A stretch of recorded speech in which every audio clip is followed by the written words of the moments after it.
what's up everyone? Welcome back to another video. So today's video is actually going to be a little bit different. I'm actually with a client right now and we're doing a balayage retouch on her and adding some blonder pieces. But what I'm going to be showing you guys today and focusing on is the toning process. I feel like in a lot of my videos, I really don't show the toning process just because I want to show a lot more of everything and it's hard to add longer videos here on YouTube. So today's video is just going to be strictly about the toning and how I choose the toner and what I do after, I rinse her and all of that stuff, kind of like prepping. So that's what today's video is going to be about, and I'm actually currently in the break room. My client's processing right now. She's been processing for about 35 to about 40 minutes already, and I'm just kind of leaving her a little longer. But I know that a lot of people were having a very hard time still, for one, trying to pick out toners and kind of having a different intake on how to tone. And so today, like I said, is just going to be about toning. So I really wanted to post this video just because I feel like it's going to help out a lot of you. And also too, I'm also thinking that if you are still having a hard time, I'm thinking about posting a toning video every single week. That way you guys can see my different clients, because not every client is the same when it comes to toning. So I hope this helps you guys, and yeah, we'll go ahead. So this is my client right here, and we finished doing a balayage retouch and kind of just added some lighter pieces. She's gonna have a thick money piece and just some blending right there, but I'm gonna go ahead and show you guys on how I'm going to pick her toner. So as of right now, she's actually lifting really well. Some like little pieces in there, but as you guys could see, she's about at least a level 8-9 right now, which is pretty blonde, kind of like a pale blonde. And up here she's a little bit more darker just because that's taking a little bit more longer to process. So the rest of her hair is, I would say, about an 8, which she's got dimension in, but we are going to be toning her a cooler tone today. So let's go ahead and pick out some toner for her. Out the toner because she wants to stay pretty light, but yet we also want to be a little bit more natural and not go so ashy and have her have really bright silver pieces. So I'm going to be using Redken Shades EQ with 10N, which is a delicate natural, and I'm also going to be going in with 9V, which is plasmized. Now the 9V has violet in here, which is going to help me cancel out her yellow tones that she has already lifted to, as you guys could tell. So that 9V is going to cancel, but yet the 10N neutral is going to help neutralize the hair and not make it look so ashy. Just because with the 9V from Redken Shades EQ, if you were to use this on yourself with just this without any neutrals, and if you're platinum blonde, you will actually get it to look almost in a way like it's purple in some spots, and we don't want to do that with her because we want to keep it looking natural. And then for developer, I always like to use the same developer. I highly recommend that everyone does, and I'm using Redken Shades EQ, and this is the processing solution. We're about to rinse her out. I took out all of the foils, and as you guys can see, she lifted pretty good and pretty light. She's gonna have a really strong money piece right here. So first things off, I'm just gonna go ahead and rinse her out.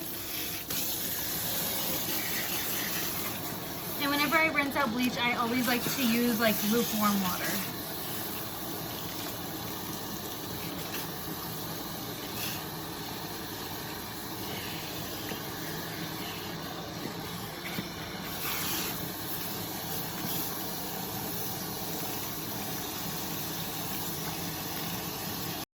So after I rinsed her, I went along with a little bit of shampoo and shampooed her hair to get the rest of the bleach out. Now I am going in with Olaplex number 2, since I did use Olaplex, and I'm going to be running this throughout the ends and combing it through.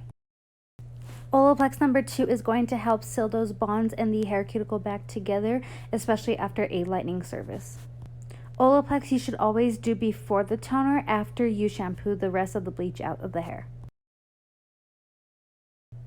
So now I'm just going to let her sit with Olaplex for about a good 5 minutes before I apply the toner. So now that I rinsed out all of the Olaplex, I'm going to be going in with the toner now, and I'm using my toner bottle, and this is a Redken Shades EQ bottle, and I'm going in with that 10N and 9V to cancel out that yellow, and the 10N is going to make it look neutral, the N standing for neutral. Now this method right here that I'm doing, running it against the scalp, this always helps to make sure that you get those baby lights that you kind of brought up a little bit more closer, that it's hard to get. I always recommend it, especially if you're ever doing highlights. It just makes sure that you saturate that top really well. And when you're toning like this in the bowl, it is super important that you saturate the hair super good with the toner. That way later when you're blow drying, you don't see any pieces that you didn't tone or that you missed.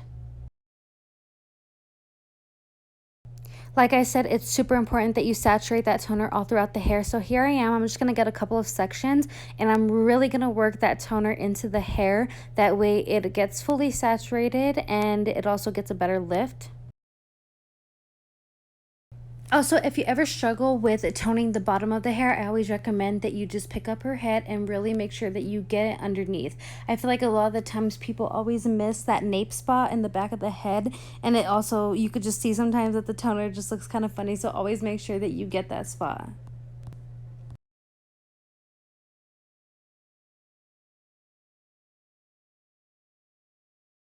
So now I'm going to rinse her, and I left on her toner for about 7 minutes in the bowl, and after rinsing her, I'm then going to shampoo and condition.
Okay everyone, so this is the final look. Now go ahead and I'm gonna have my client kind of come back a little bit. Can you come back around? Yeah. So As you guys could see, she's got some really bright blonde pieces in there, and with that 10N and 9V, that cancels out a lot of the yellow and it makes her look almost a little icy, especially at the ends. Now she does have some warmth just because of the way the lighting plays a huge role, so always remember to tell your clients that. But this is on how it came out. As you guys could see, those brighter kind of platinum pieces look so pretty throughout the hair. And this is how it looks from the front view. As you guys could see, she's got that strong money piece, and it's brighter than the rest of the hair, along with those other really tiny baby lights that we had did. But I hope that you guys enjoyed this video, and I will probably see you guys next time.